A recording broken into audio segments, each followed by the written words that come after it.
तो बिहार बीजेपी की पहली प्रतिक्रिया नीतीश कुमार के इस्तीफे के बाद कि बीजेपी मध्यवर्ती चुनाव नहीं चाहती है बिहार में। सुशील मोदी समेत 3 विधायक जिन्हें नियुक्त किया गया है, जो विधायकों का मन टटोलेंगे और फिर उसके बाद जो केंद्रीय नेतृत्व है उसको इस बारे में जानकारी देंगे कि आगे बिहार में किस दिशा में बीजेपी को बढ़ना चाहिए। सुशील मोदी समेत 3 की समिति बनाई गई है। तो बहुत अहम बात यह, क्योंकि प्रधानमंत्री नरेंद्र मोदी पहले ही ट्वीट कर नीतीश कुमार को बधाई दे चुके हैं और ऐसे में राज्य बीजेपी जिसकी तरफ से साफ कहा जा रहा है कि देखिए हम मध्यवर्ती चुनाव नहीं चाहते हैं बिहार में, मिड टर्म पोल्स हमें नहीं चाहिए बिहार में, यह साफ कर दिया गया है बिहार बीजेपी की तरफ से।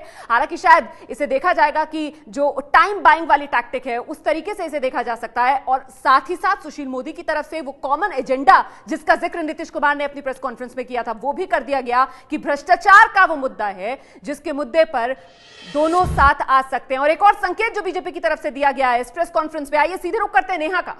बिल्कुल, एक और संकेत रुमाना जिस तरह से आप बता रही हैं बीजेपी की तरफ से दिया गया है और ये संकेत ऐसा है जिसमें सुशील मोदी ने कहा है कि मध्यावधि चुनाव वो बिहार में नहीं चाहते। तो क्या अब भी कुछ सोचे समझने को बचा हुआ है? संगीता हमारे साथ यहाँ लगातार मौजूद है। संगीता, सुशील मोदी कह रहे हैं मध्यावधि चुनाव हम नहीं चाहते, सीधे सीधे समर्थन का ऐलान नहीं किया, लेकिन बीजेपी की तरफ से समर्थन के दिशा में एक और कदम। देखिए, नीतीश कुमार को तय करना है कि वो समर्थन लेते हैं कि नहीं लेते हैं। बीजेपी की ओर से जाहिर तौर पे एक विकल्प जाएगा। लगातार बीजेपी ये बात कहते भी रही है और अनौपचारिक तौर पर कि हम समर्थन देने को तैयार हैं।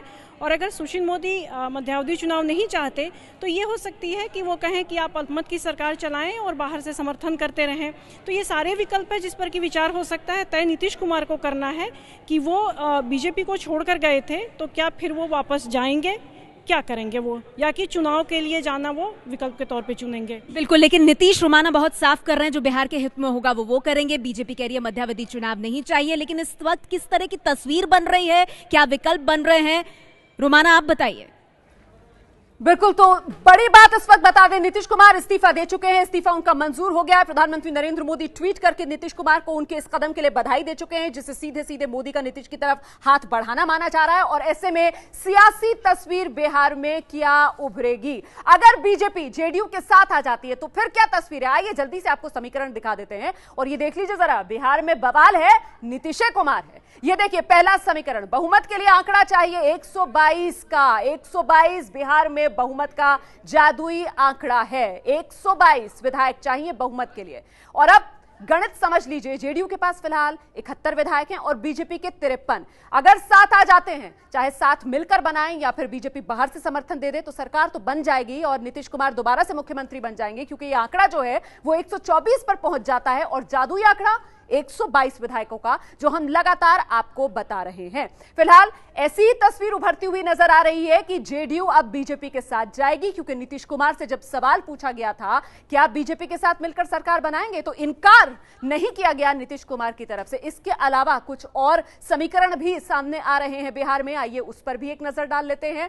ये देखिए, राज्यपाल विधानसभा भंग कर सकते हैं, यह भी हो सकता है बिहार में। हालांकि इसकी जो चांसेस है वो खासे कम नजर आ रहे हैं कि राज्यपाल विधानसभा को भंग कर दें। और बीजेपी की तरफ से भी यह कहा गया है कि हम नहीं चाहते कि राज्य में फिलहाल मिड टर्म पोल्स हो। यह भी हो सकता है कि राष्ट्रपति शासन प्रदेश में लगा दिया जाए।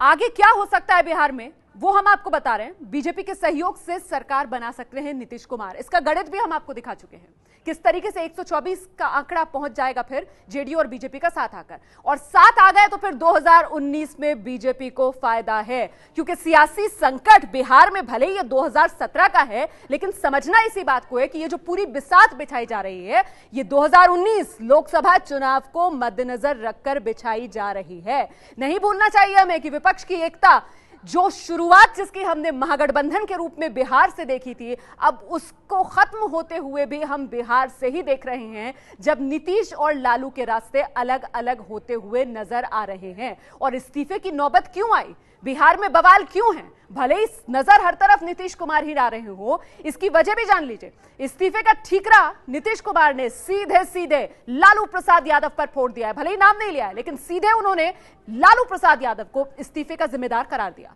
लालू परिवार करप्शन में फंसा हुआ है, नीतीश कुमार कह रहे हैं कि तेजस्वी यादव भाई सीबीआई एफआईआर तक कर चुकी है, इस्तीफा तो नहीं मांगा जा रहा था, सिर्फ यही कहा जा रहा था कि सामने आइए, आरोपों पर सफाई दीजिए। यह कह देना कि यह राजनीतिक साजिश है, समर्थक इससे संतुष्ट हो सकते हैं लेकिन आमजन इससे संतुष्ट नहीं हो सकता। ऐसे में मांग सिर्फ यही की जा रही थी कि बिंदुवार तरीके से, सिलसिलेवार ढंग से अपने ऊपर लगे आरोपों पर सफाई आप दीजिए, जो नहीं दी गई तेजस्वी यादव की तरफ से। लगातार पिता लालू प्रसाद यादव बेटे तेजस्वी यादव का बचाव करते रहे।